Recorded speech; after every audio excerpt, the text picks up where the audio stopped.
We are diving headfirst into the AI revolution. And we're asking a big question. What does all this mean for Black entrepreneurs? You know, the stakes feel incredibly high, but the opportunities, well, as you're about to see, they might just be even higher. This quote from business consultant Zena Collins, it just hits hard, right? It really captures this painful historical pattern. For generations, new tech waves have come and gone, and too often they've just widened the economic gaps. This is the anxiety at the heart of the conversation. So that leads us to the biggest question of all. Is this time going to be different? With AI moving at, just breakneck speed, can we finally break that cycle? Let's dig in. Okay, Section 1. To really get a handle on the opportunity here, we first have to understand why this tech shift isn't like anything we have ever seen before. Look, the internet and the smartphone, they fell fast, right? But the growth of AI is on a completely different level. It's exponential. This isn't some gentle slope up, it's a vertical climb. Now that speed creates a huge risk for anyone who doesn't adapt, for sure. But it also creates a massive opening for those who jump in. Get this number, 47%. Some projections are saying that's the rate of job displacement we could be looking at from AI by 2030. That's not some far-off distant future, that is right around the corner. It really puts the pressure on all of us to adapt and do it now. Section 2. Climbing the AI ladder.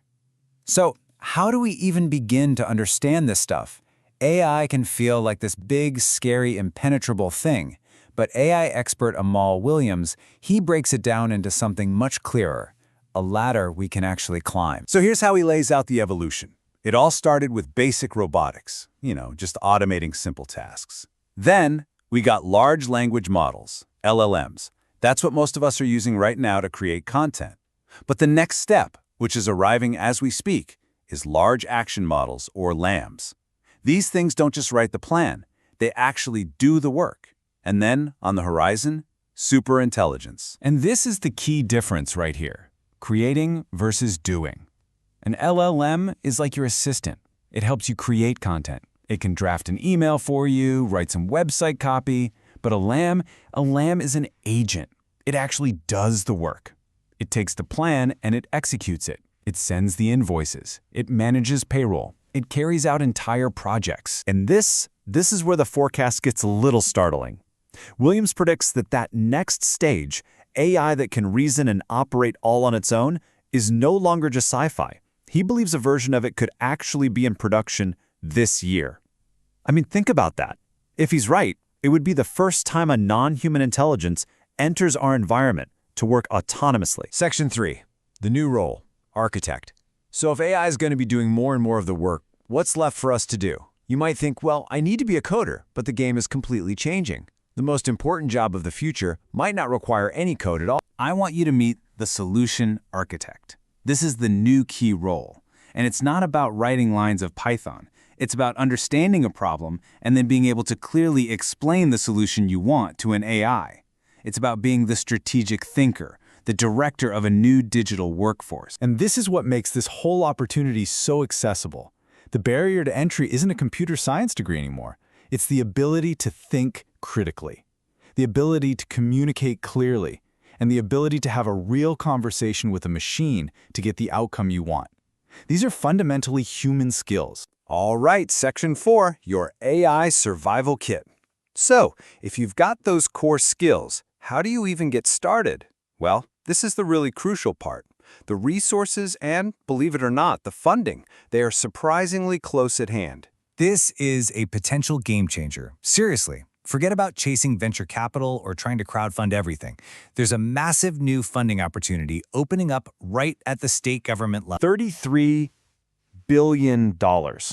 That's the size of a recent AI bill that was passed in just one state, Massachusetts. This creates a huge pool of public funds, and entrepreneurs can actually tap into it. And look, this funding isn't just for big corporations. No, it's designed to build digital literacy from the ground up. You could get your laptop funded, you could secure research grants for up to $20,000. You can get paid almost $5,000 just for giving a 90-minute presentation on AI. This is how you can build the entire infrastructure for your business using public tax dollars. So what does it take to get in the game? A 40-hour curriculum. That's it. One single standard work week can get you the foundational certifications you need to start operating as a solution architect and start bidding on these opportunities. Section 5, Self-Preservation in the AI Era. Beyond the business opportunity, there's a much deeper reason to get engaged here. The argument is that this is no longer a choice. It's really a matter of economic survival. It's a question a lot of people are asking, and for good reason. With all the concerns out there, some people feel like the most ethical thing to do is just to opt out completely. But the source material we looked at presents a really compelling counterargument. This quote from Amahl Williams really captures that new reality.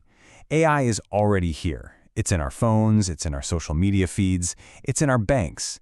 Choosing not to engage doesn't make you some neutral observer on the sidelines. It just means you're letting value be extracted and decisions be made without your input, and probably not for your benefit. Williams puts it even more starkly here. For communities that have been historically shut out of corporate America, just waiting around to be hired into the AI revolution, that's probably not a winning strategy. Building your own ventures, becoming your own firms, mastering these tools, it isn't just about getting ahead. It's a necessary counterpunch for economic self-preservation. So, this is where we land. The tools are here. The skills are human. The funding is available. The only real question left is, what are you going to build? Thanks for joining us for this explainer.